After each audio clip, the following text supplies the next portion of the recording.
Welcome to the World Economic Forum's Impact Summit.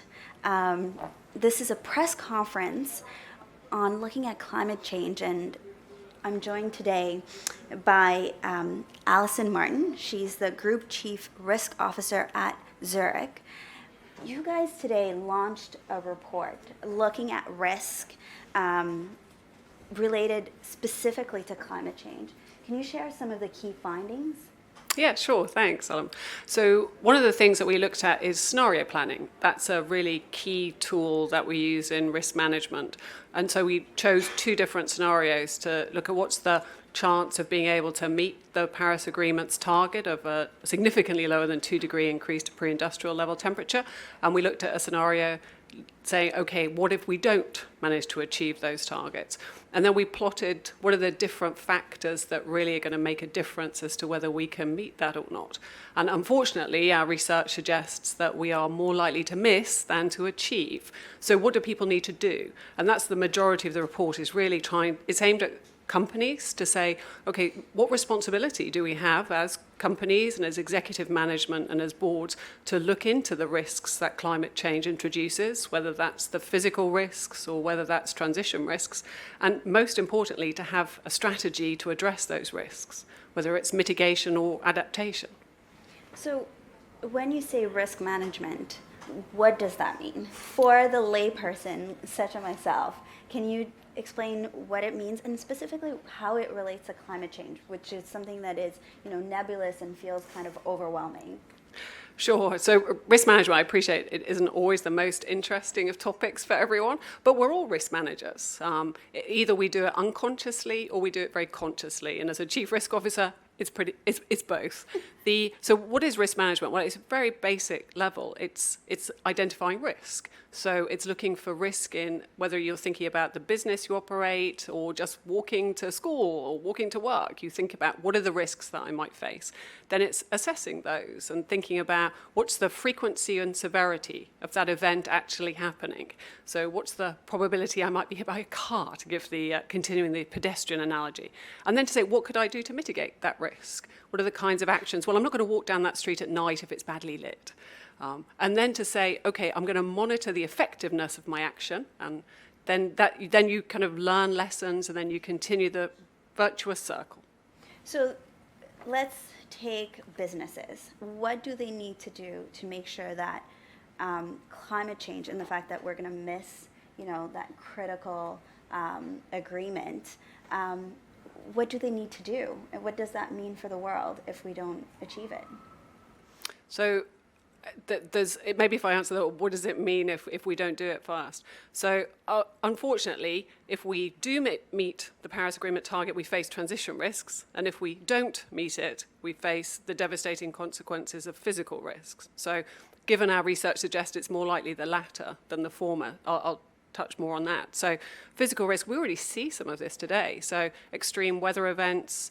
Now, the intensity of storm activity has already been put down predominantly to increasing effects of climate change. We see more flooding, for instance, particularly.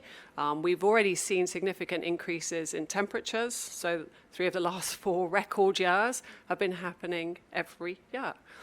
What does that introduce? Well, drought, heat waves, heat stress, impacts on humans or on our societies. And then we would expect to see increases in hail storms. We can see increases in extremes of cold. We'll see higher wind velocities. I mean, these things, at some point you start to have a knock-on impact onto water security, onto food security, onto agriculture, social inequality, human health even, and degradation of habitats and biodiversity loss. Unfortunately, I mean, the WEF's report shows that climate change is one of the most interconnected and complex risks that the world faces. And that makes it one of the most challenging for us to pull together to address. So that's a terrifying, But it's not all bad. Exactly. So what can business do now? Yeah, so actually, I mean, there's a lot of things that can be done now, and they need to be done now. And I think that's really important, that people don't just think of this as something in the future, I can get to it at some point. No, people need to take action now, because there are things, even if it feels like a problem that requires multi-stakeholder and multilateral agreement, it individuals and companies can make a difference. So first off, so we recommend in the report that people have a climate adaptation resilience strategy. So they need to look at what's the business and strategic risks that I face. This is a responsibility of the board and executive management to consider every aspect of their business and how climate change might impact on it. So that could also then lead to doing a more granular assessment, whether that's to physical risk, so looking at individual locations, what's the critical infrastructure environment, how do their employees get to work, what happens if something goes wrong, what happens if there is flooding, what happens if there is an extreme storm event. Then, but thinking along the lines, what about my supply chain? So what if a critical component is manufactured in a low-lying flood area, kind of 3,000 miles across the Atlantic? What's going to happen to us then? And then, most importantly, have a strategy to do something about it. So how are we going to actually increase our resilience? What alternatives do we have? So whether that's through business continuity planning, or whether that's actually through insurance, whether that's through rethinking the business model even. There is great opportunity also in climate change to rethink business models, to look for new consumer goods, to look for new manufacturing methods, to think about what could we do that will be positively contributing to sustainable growth. Do you have examples of these models that have worked well or that other businesses can emulate? I think there's quite a few, and I probably shouldn't name individual companies, but I think that there's actually quite a lot of organisations where, if you look at their track record, they've reimagined themselves a number of times, thinking about what can they do that would be more sustainable in the future. I mean, many of these are also organisations closely connected to the WEF, and I think it's really important that they evidence that boards take a longer term view than just a quarterly earnings. And they say, actually, what does our business need to look like to be successful in the future? And taking into account all the risks that face it. I mean, many organizations will look at a broad range of risks, whether that's financial risks, whether it's economic, but climate change is one of those risks which exists here and now. And if you're thinking about where to put a new plant or where you're going to put your new manufacturing, what's your supply chain need to look like in 10 years, in 20 years? You need to make those decisions now. So one of the things you talked about was flooding. We see right now the impacts that has had with Hurricane Florence in North Carolina. Can you talk a little bit about some of the steps that businesses can be a little bit more resilient? Yeah, I think flooding is sadly one of the worst impactful of the natural perils that we face. Zurich, about 5 years ago, set up a flood resilience program. And one of the reasons for that, why we targeted flood particularly, is because it does impact most people. It causes most humanitarian cost as well as economic cost. About 250 million people a year are impacted by flood. So we set up a resilience alliance with a number of NGOs and academia to look at, okay, how can we help actually prevent some of these devastating consequences? We invested 35 million originally and another 20 million this year. Now, we've impacted about 110 communities now around the world to improve their resilience. And the research that we've done shows very categorically that if you invest, for every dollar that you invest in prevention, it saves $5 in post-event recovery. Now, unfortunately, more than 80% of money today goes into the post-event recovery and not into the prevention. Now, clearly that results in a huge humanitarian as well as economic cost. Now, some of it can be simple things beforehand. So for companies to look at the types of equipment they put on their roofs, for them to look at the average quality of the seals that they have. What was the building code that they built their factories to in the original, or office buildings or homes? Because some of the storms we've seen, I mean, Hurricane Harvey, that was a 1 in 2,000 year flood event. Now, we've seen a number of these in certainly less than 2,000 years. So at some point, I think we need to reconsider whether people are building back better and to the new standards that are going to be necessary in light of climate change. And one of the things you've highlighted is this long-term planning. When you say long-term and not quarterly, how long-term are you saying? A year or two or a 10?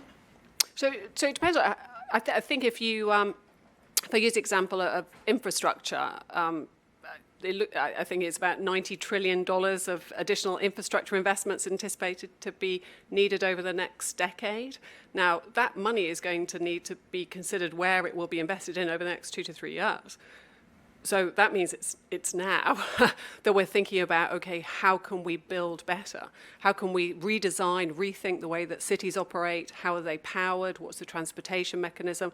That critical infrastructure, which allows us all to do our day-to-day work and to live our lives, that will all need renewing, and it will need renewing also with renewable energy. So that requires decisions to be made today. So, talking about renewable energy, one of the things that you've spoken about is low carbon. Can you expand a little bit more on that, and what does it mean in the face of the white paper that you've launched? So ourselves, as well as many others, clearly we need to transition away from low carbon energy. Now, as an institutional investor, and also though as an underwriter, I mean, we are an insurance company, we take risk, that's what we do for a living. We need to be able to look at both sides of our balance sheet and how we are encouraging a transition away from high carbon, heavy coal to low carbon renewable energy. One of the ways we do that is we issued a policy at the end of last year that if an organisation derives more than 50% of its revenues from thermal coal, we would no longer support from an underwriting or from an investing perspective. Now, many others in the industry have similar positions. There's always a little more complexity around the exact wording, but the principle is the same, that as an industry, we've recognised that we need to take action. We feel responsible and accountable to support the transition, and so we can take action on both sides of our balance sheet.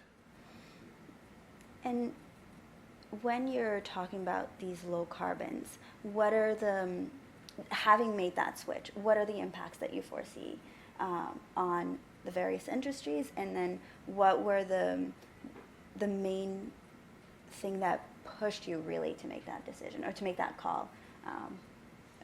Well, it's a short answer for what push. It's the right thing to do. And I think we all have a responsibility to do the right thing in the industries we operate in order to move the transition quicker.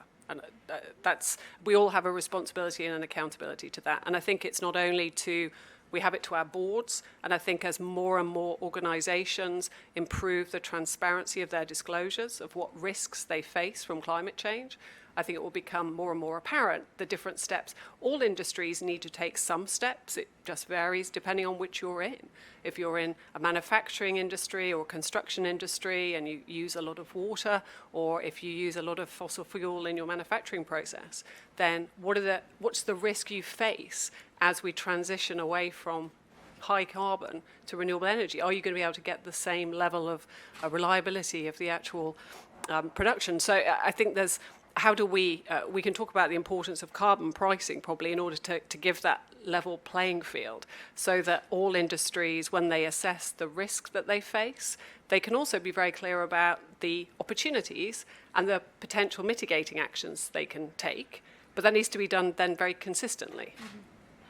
So then we come back to the issue of transparency, right? So what are the steps that you're recommending around transparency? So we're a signatory to the TCFD, and we strongly recommend following their approach to governance and looking at kind of the risks that an organisation faces, whether it's its business, its strategy, and then developing quite a granular level plan to mitigate what those risks are.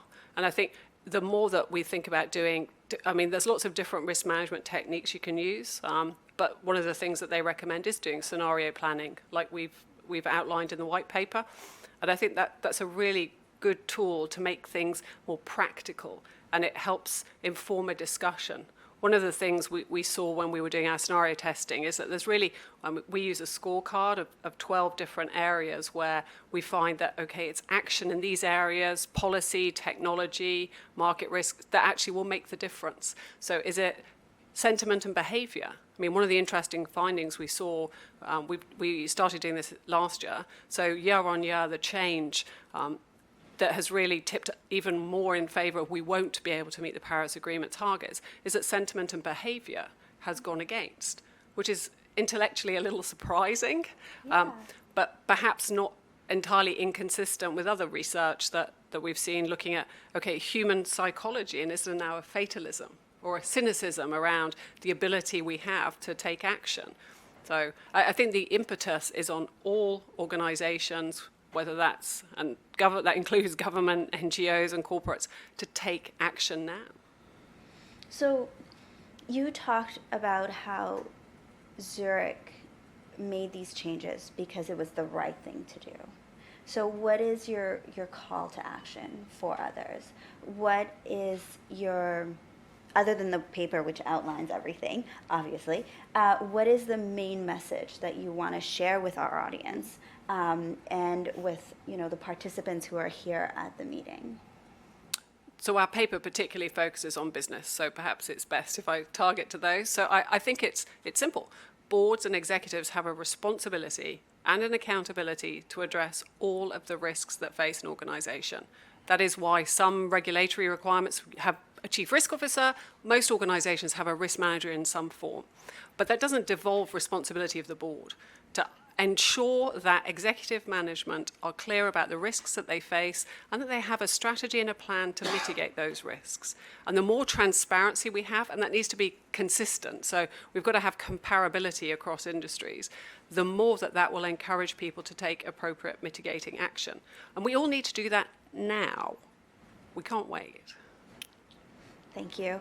I wanted to provide an opportunity for any questions we might have from the room. And on that note, I would like to thank Alison for joining us. This has been, at least for me, very illuminating. I've realized that apparently I'm a risk manager. Who knew? And I encourage you all to read the Zurich's climate change paper. We'll make sure that link is available to you on our social media platforms. Thank you. Thank you.